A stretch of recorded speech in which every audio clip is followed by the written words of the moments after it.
আজ আমি তৈরি করলাম সর্ষে আর শুকনো লঙ্কা ফোড়ন দিয়ে ফুলকপির চচ্চড়ি। ছোট ছোট করে কেটে নিয়েছি, ব্যাস সামান্য নুন, সামান্য একটু মিষ্টি দিয়েছি স্বাদের জন্য।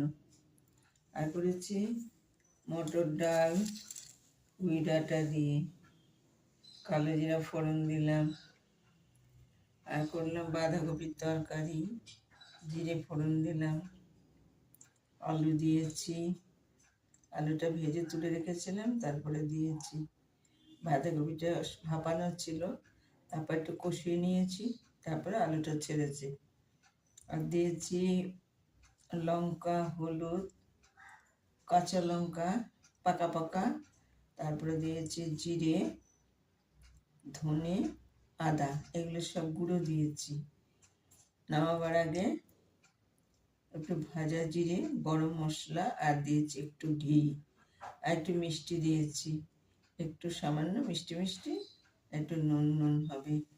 ভালো লাগলে লাইক করুন, শেয়ার করুন, আমার পাশে একটু থাকুন।